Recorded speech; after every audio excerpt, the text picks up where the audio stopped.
Hey guys, welcome back to another Kubernetes video. Today we'll be continuing our discussion on Kubernetes authentication. I have a prior video where I mentioned a number of Kubernetes authentication methods, so if you haven't checked that out yet, please do. Also give an overview on Kubernetes authentication in that video too, so please check that out first if you haven't seen it yet. But this video we'll be talking about the remainder of the methods for Kubernetes authentication, and let's get into it. So the first method we're going to discuss is the authenticating proxy.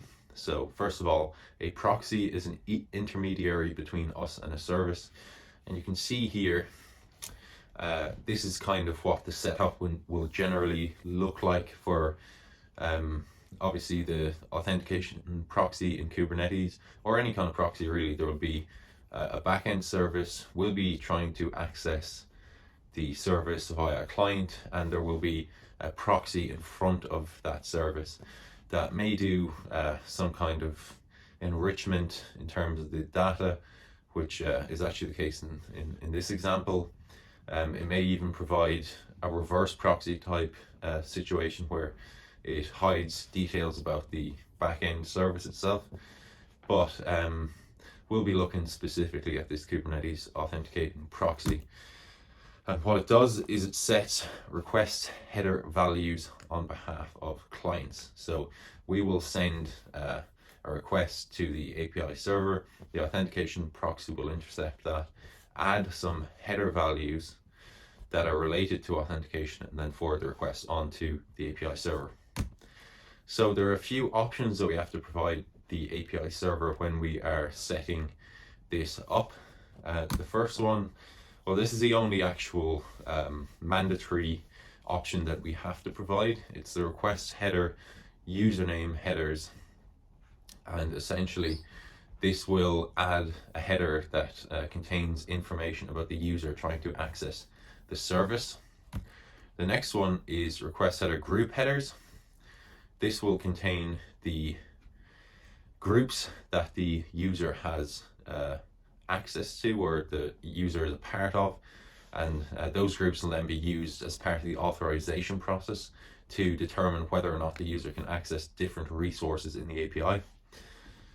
The next is the request header extra headers prefix, and this contains additional information about the user that may be used by the API server, but this is also an optional field.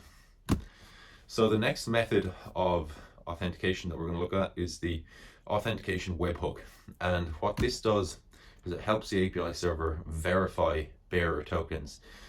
As you can see in this example, rather than the Authentication Webhook sitting between the client and the API server, it actually sits sort of behind the API server, in that the API server will receive a request, forward a token to the Authentication Webhook. The Authentication Webhook will then verify if that token is valid and send it back to the API server, where the API server will continue with its request based on whether the token was deemed to be valid and any additional information that the Authentication Webhook has provided.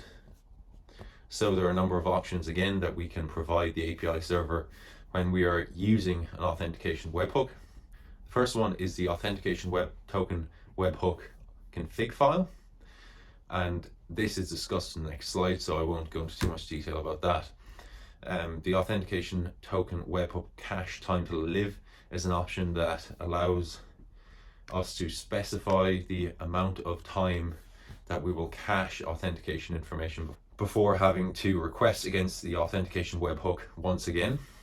The third option is the Authentication Token Webhook version, and this essentially specifies the protocol or the format of the requests that will be sent between the API server and the Authentication Webhook itself. So this is the config that I mentioned. So clusters here references the setup for the Authentication Webhook. So there is some HTTP endpoint that we reference. There is a certificate that is used to validate the webhook. Then within the users section, we have information about the API server itself, and this contains the certificate and the key that is used against the webhook. And then this is actually set up in a kube config format, which is why we require this context block as well here. So it names the remote authentication service. It says essentially it refers to a cluster, but it's not really a cluster. It is an authentication service that we're setting up. So now let's look at the actual request and response that will be sent between the Authentication Webhook and back to the API server.